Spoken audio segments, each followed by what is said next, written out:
Hi my friends, and welcome back to my channel. I'm Matt Christopher, and it's a pleasure to have you along. I was going to do a video on this little brochure that I found. It really tickled my funny bone, and I did a trick on Monica. I held I put my hand over the top of this of the brochure, and it says peace among men of goodwill. Sounds pretty nice. Peace among men of goodwill. Pretty reasonable. And then you have a look at the lower part. It says, or Armageddon witch. And I like that. That really tickled my funny bone in the sense that, the old mobster saying, we can do it the easy way or we can do it the hard way. So this little brochure here, peace among men of goodwill or Armageddon witch. So you got a choice there, or which. Now, this little brochure was a condensed introduction to, I'll get my glasses on, that's why I got them, to Babylon the Great Has Fallen, God's Kingdom Rules. And I do have one somewhere, but I can't locate it. But anyway, basically in the brochure, it points out that today the people of goodwill are in fact, of course, Jehovah's Witnesses. And this brochure was a booklet, more than a brochure. This was produced in 1964, so we're well and truly in the era of Jehovah's Witnesses. Karma, we're babysitting a dog, a big German Shepherd. So this is as live as it gets. So what do they say? Don't work with children and animals. Okay, darling, over there. Go. Come up. Go. Wonderful. So I don't know whether I should keep this. Anyway, it's live. That's the way it works. In this brochure, or booklet I should say, it points out basically you've got a choice. You can either be one of these men of goodwill, which is following the way of Watchtower, okay, or you're going to get your comeuppance at Armageddon, which you choose. Now, what I really liked about that is that in the retelling of the Jehovah's Witness story, and especially with the now non-witnessing or the cart witnessing, as I mentioned before, where you've got a cart there with the literature up on the little shelf, so to speak, and you have the Jehovah's Witness standing away from the cart, not speaking to anybody, not interacting with anybody, which is really non-witnessing, to be honest with you. What are you bearing witness to? Nothing. And the retelling of the Jehovah's Witness story is that Jehovah's Witnesses never force anybody, never scare anybody, never coerce anybody into being a Jehovah's Witness. That's not what they do. It's all up to the individual. But I found this, and it's just so fantastic in its blatant threat. You got a choice. You either be a person of goodwill, and you read in the brochure that means aligning yourself with Jehovah's Witnesses, or you're going to get Armageddon, which is, or be the victim, I suppose, of Armageddon, which in red, and I love that, in red. So that's what I was going to talk about, but what has happened over the last day that made me really sit up and take notice is, and I want to say thank you to Mike and Kim, who always do an amazing job, and I watched their video that they put up, which was a leaked discourse at the last Gilead graduation. So for those who don't know what Gilead is, essentially it is a finishing school, a missionary school for Jehovah's Witnesses that are they go to headquarters there, and they are trained specifically in going and spearheading the work of Jehovah's Witnesses, often in countries where they haven't been before or have had limited contact in many ways with Jehovah's Witnesses. Now, they can be assigned anywhere, but that was sort of the idea. They're missionaries going to international service, and they're, in terms of the Jehovah's Witness doctrines, they're very well trained. We've had a couple of them in the congregations that I've been in over the years. And I think we actually had, I think it was Brother Buckingham, I think it was, in Carina congregation. Anyway, so I'm just saying we've had them, and there's others over the many decades I was a Jehovah's Witness. So, point is, they're very well trained. Anyway, this leaked discourse that was addressed to those graduates was, I think, the most insightful, the most disturbing discussion I have ever heard in all of my time being either a Jehovah's Witness or then a former Jehovah's Witness. And obviously, like many of you, I keep my finger on the pulse of what my former religion is up to. And this is the most disturbing thing I've ever heard. In actual fact, I believe genuinely that a truer word has never been spoken. Anyway, the gentleman that presented this discourse was talking essentially about the Gilead graduates' attitude towards the changes that have happened in the organisation. Now, you wouldn't be talking about the need to understand them, to pray to understand the changes, if in fact it wasn't something that was topical. So clearly that is front of mind for the instructors there at the Gilead school that they have. Now, what he says, and I'll just paraphrase here, write down the notes, but I'll just paraphrase. He said,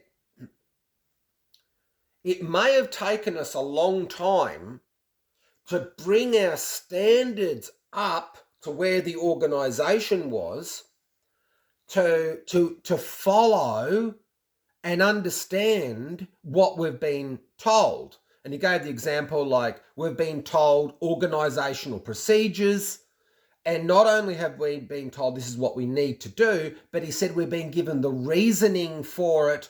And then we had, my words here, we had taken that on, and he says, we may have told other people. Okay? Very important. I'll break that down in a minute. And then he said, after we had done this, being loyal, mentions the word loyal, then things have changed, and we're finding it really hard to understand. He says, we may have been praying about it, and still we don't understand. We don't quite understand. Okay. Now, this part I'll break down for you.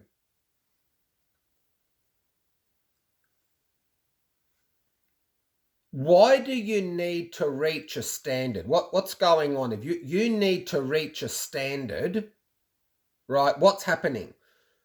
If you're a sports person, I was involved in competitive sports at some stage, well, another lifetime ago, you have your own ability, and then this is where you need to be. It's way above you. It almost feels impossible, but through dedication, training, coaching, and all of the aspects of the development of your craft, whatever it happens to be, that skill set, you slowly, incrementally reach this standard. It's not your natural ability just to go from here just to there. Okay, there's a huge leap. Now, when it comes to understanding and aligning what he was saying, which is very true, is that the way that the organization behaves is not the way that anybody naturally thinks. Okay, I'm going to give you one very basic example. My parents were very good friends with one of the leading figures here in Australia, Maxwell Lloyd, well known as Max Lloyd. He was a really nice guy. I liked him. He was very nice to my mum and so forth. Actually grew up with before my mum was married. She was in a congregation, I think it was in Sydney, with or might have been actually Victoria. Doesn't matter, but they were together as witnesses from a very early stage. Anyway, so what Max, because we would go and visit and so forth, and what Max was explaining was when it came to the life at Bethel, for instance, a person would, I'm just using this as an example, a person would come along as a qualified accountant and they would say, and I heard this on many different occasions, is a person would come into, let's say, Denham Court in Sydney, where the headquarters are now, and they would be, let's just say, a qualified accountant. And they would say, well, no, we're not going to use you as a qualified accountant. We're going to get you to work in the kitchen. Okay? And he said point blank, and was repeated many times by many different men over decades, is that they were looking for the attitude, not your qualifications. Now, it wasn't until after I realised that basically what they were doing was, like in the army, a sense, breaking you down to build you back up to what you wanted. So they didn't want you at that stage to come in as, I'm using an example, as an accountant and go, okay, look, this is the skill set I've got. I can add in as some kind of an equal or a peer, and I can help you here. No, we're going to put you in the kitchen.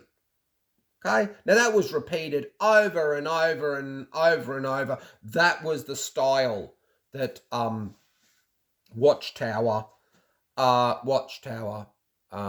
had, and they would have spiritually qualified men running projects with, and we're talking construction here, with absolutely no construction knowledge whatsoever. And that, and I remember it very clearly that they needed, ones who had qualifications in a particular field needed to submit to these spiritual men because it was Jehovah that was directing. That kind of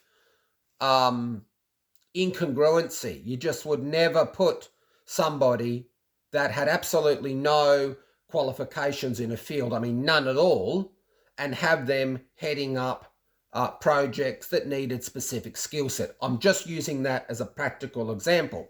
Going back to that, so from a logical point of view, from a lived experience point of view, people needed to set that aside, and the loyalty question is basically about submitting to Watchtower's ideas. Now, the changes, and the second part is, and then after you have submitted your thinking and you have humbly accepted the overarching worldview of Watchtower, then you become a proselyte and you go and start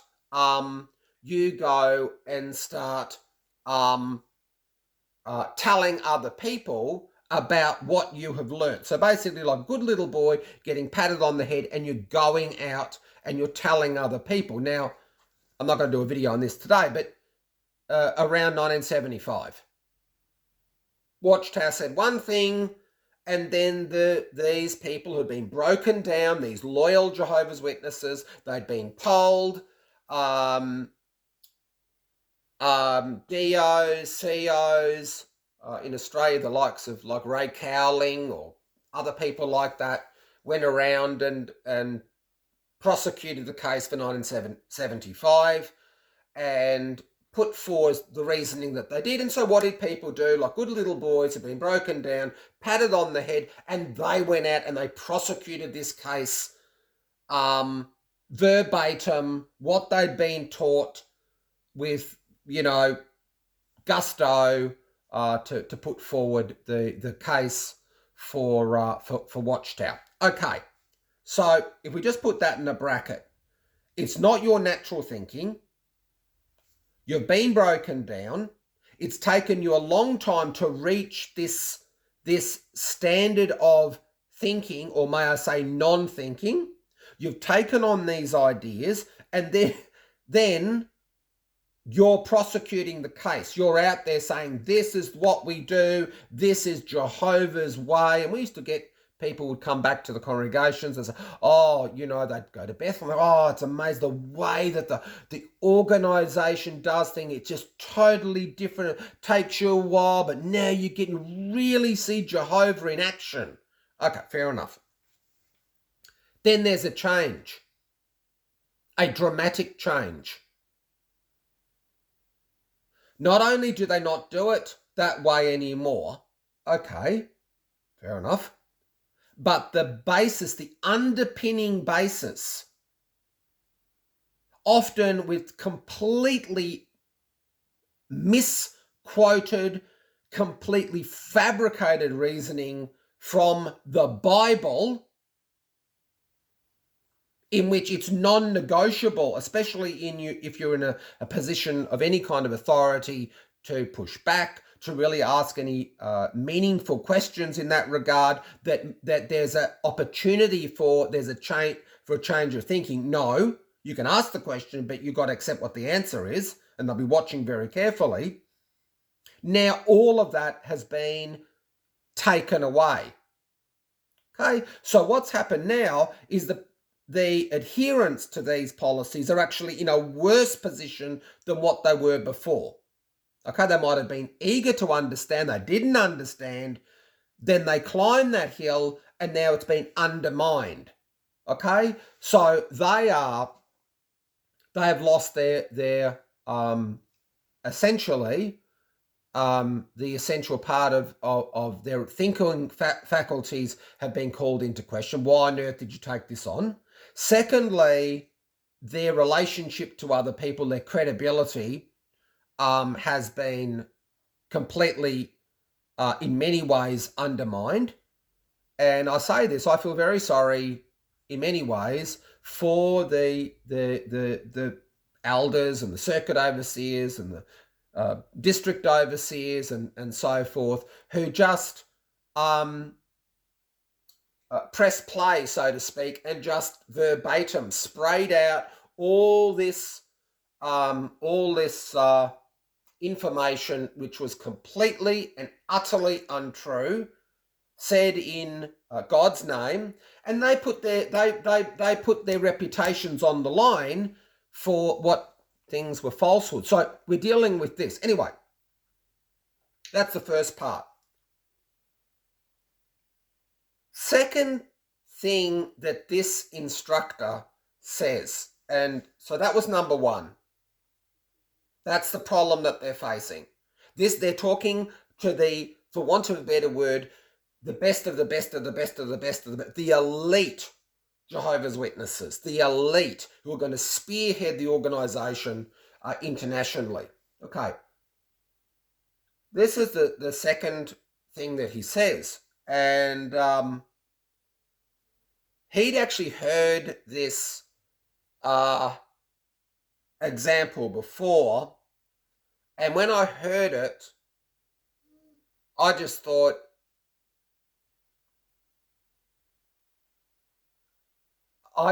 it's so negative. It is so viciously unfair that someone that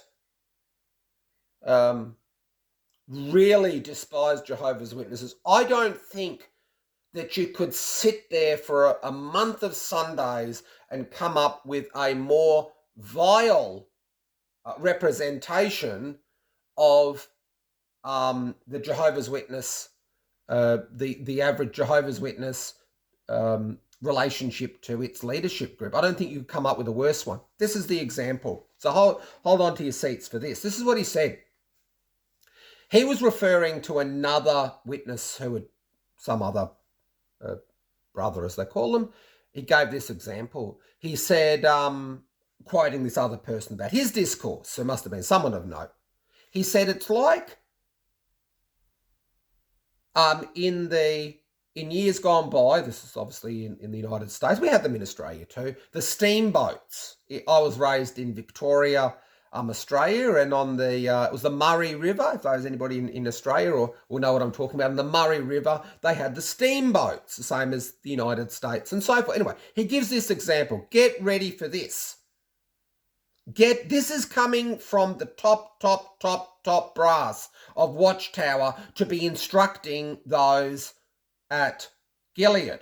Imagine this. I haven't come up with it. I don't know any ex-Jehovah's Witness that would be, and I'm being honest, I've never heard anybody speak like this. This is the example.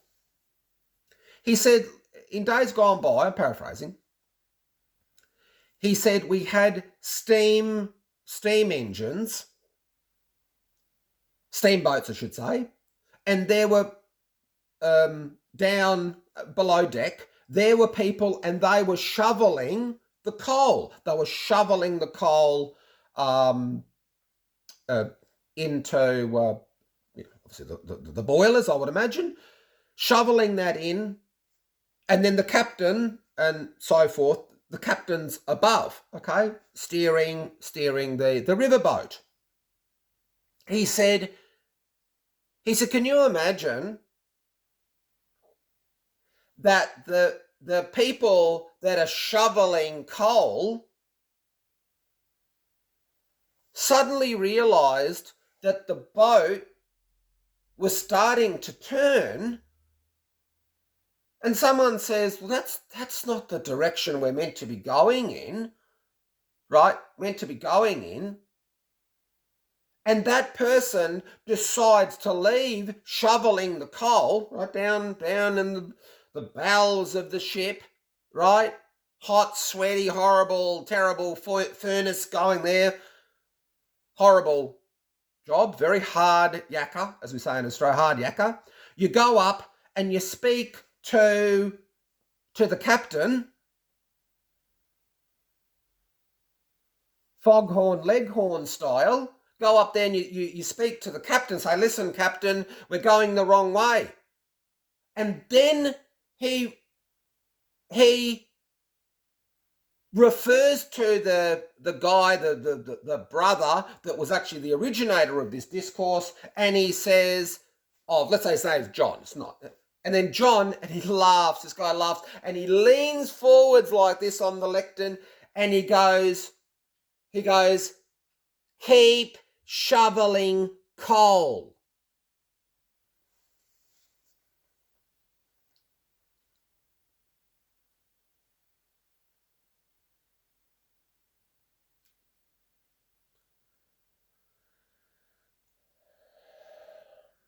And then goes on to talk about how Jehovah is the one that's responsible. Are you joking? Are you joking? That all people or all members other than the Pope Committee in New York, other than the governing body who claim to be Christ's brothers, everybody else is shoveling coal? Now, I can't speak for the United States, but certainly in Australia, those who were shoveling the coal in the steamboats, very lowly position, could have even been convicts. Probably were. Okay, the lowest of the low. And their life expectancy was very, very short because of the coal dust. Okay? Are you joking that is the level of contempt that you have for the membership. Now, my friends, what is happening is we are at a time of revelation. I'm not talking about the Bible book of Revelation, but we're at a time of revelation around the world. Whether you are Christian like myself or not, one thing is for real, is that everything that has been hidden is being revealed. Humanity is asking questions it's never asked before, and it's getting answers. I am wild about this. You see,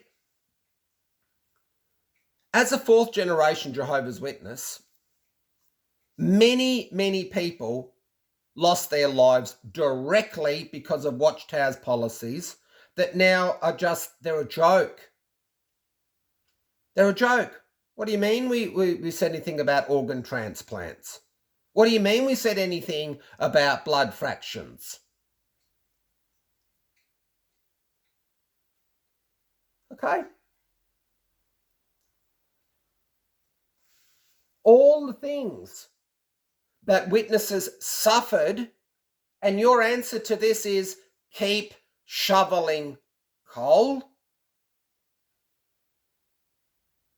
It is just unbelievable that this organisation, it knows no bounds. And the collective consciousness of the ex-Jehovah's Witness community, with all of its different vistas, it's all of its different viewpoints, what we're doing is we are tearing away at all the veils that are hiding what Watchtower is. Now, I'll leave on this point two things.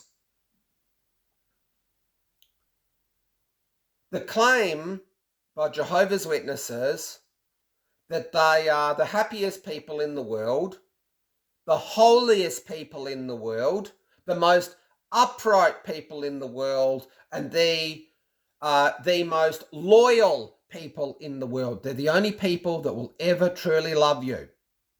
No, there clearly is a two-tiered system. You've got the governing body and their acolytes, and then you've got the rest. And their purpose is to stay below deck shoveling coal. Okay? You like mushrooms. Okay? Is that second point? For those who have a Christian sensibility, those who either have left Watchtower in disgust and don't know where to go or what to do, or those who watch these videos, and I know there's a lot of you and that watch this, and you're still Jehovah's Witnesses, and often or more times than not, the process of leaving Watchtower is, you've got a choice. You can leave Watchtower and lose an arm and a leg and be blinded in one eye, but then you can go, okay? Enjoy the rest of your life. And so I'm not judging, okay? Whatever a person does, that's up to you. No judgment on me. But my point is this, for those that do have a Christian sensitivity, who have prayed, who have actually read their Bible, and what I mean is read the words of Jesus Christ, actually read the Lord's words, without interpretation, without influence of religious, sensitivities or doctrines, read Christ's words. Simple question. Do you think that Jesus Christ viewed those who came to him, or he went to them, as those 6 floors underwater shoveling coal? Did Jesus ever say to anybody, you know what, just keep shoveling coal. Do you ever say that? I think the answer, well, I know the answer is no. And when you look at the account of Jesus with the Samaritan woman, it's just astonishing. He breaks so many rules there, talks to a woman. She was what we'd call today in a de facto relationship, and he tells her that she'd been married a number of times. She was a Samaritan. The Samaritans were hated by the Jews. They essentially had a almost entirely different religious system to the Jews. They had their own temple, their own priests, and they only believed certain parts of Scripture. They didn't accept the prophets as the Jews did. And here was Jesus talking to this woman. Okay. Jesus showed over and over and over and over his love for humanity. Okay? He asked his disciples to behave like children with innocence. Does this group of men in New York and their sycophants and their acolytes, do they sound like they have any idea what Christ is about? The answer is no. If you think that these people that, going back to this book here, the men of goodwill that choose not to get their comeuppance in Armageddon,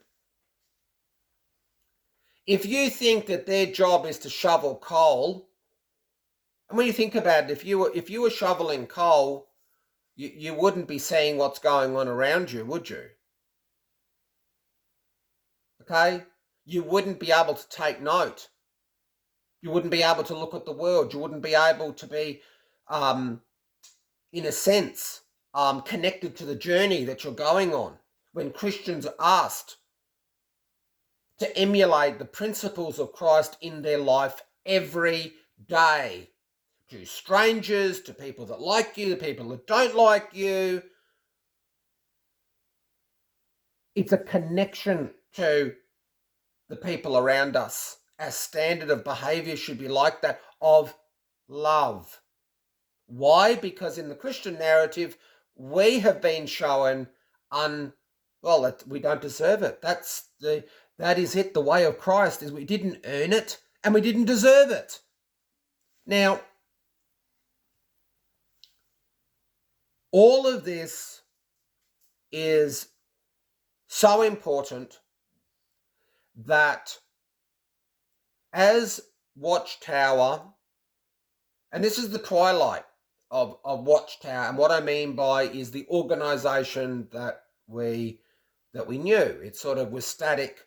Well, not static, but certainly the organisational structures were pretty static from the time of Rutherford until today. They're disappearing.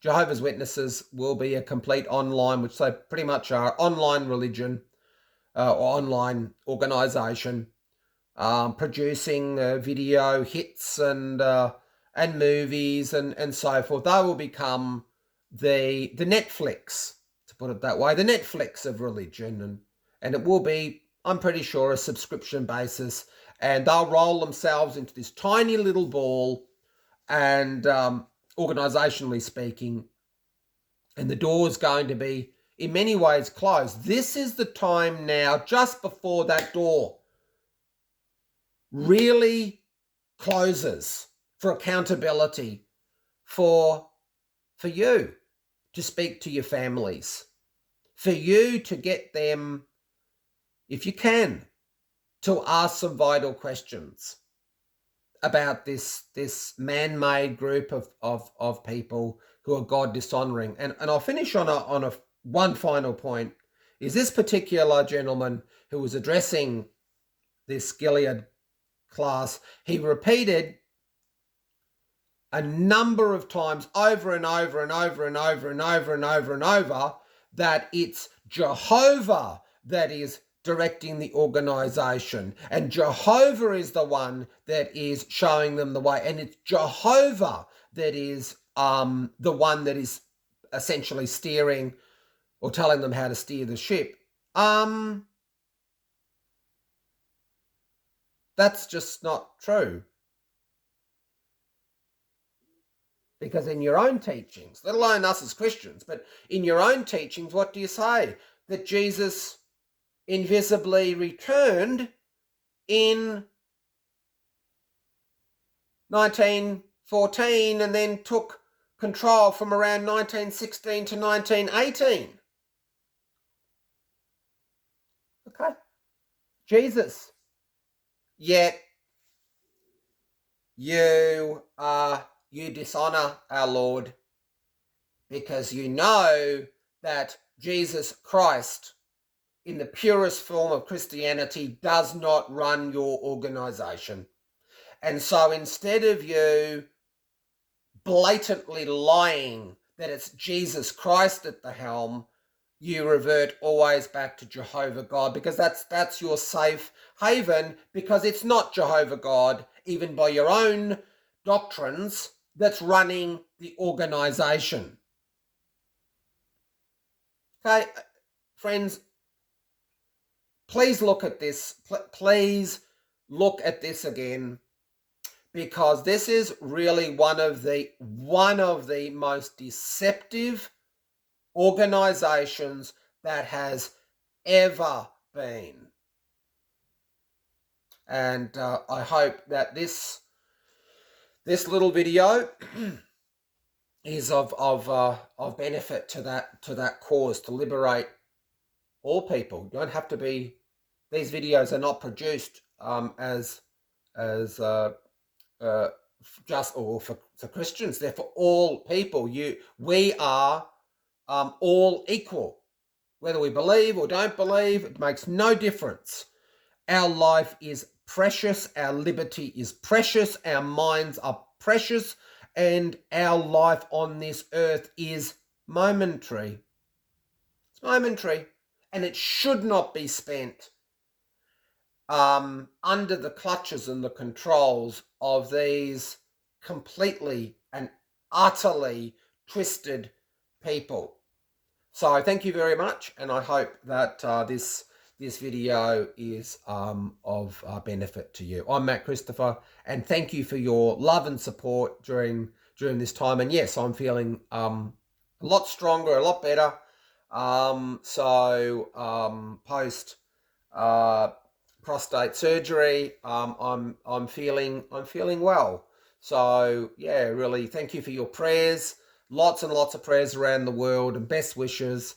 And I've taken them well and truly. I've received them on board and in my heart, and I send them back to every single one of you, no matter what you're going through. I send it back to you, and I wish you the very best. And if you accept prayers, well, then I pray for you as well. But thank you very much. We all have an opportunity to be conscious. That's the most important thing, conscious. And our actions in life, no matter what we believe, should be one of love for human beings, love for nature, love for animals. Even dogs are barking in the middle of the the video, but that's okay. So thank you very much, and thank you for your support. And to the other activists, you're doing great. So please keep up the amazing work. Cheers. I'm Matt Christopher. I'll speak to you soon. Thank you very much, guys. Bye.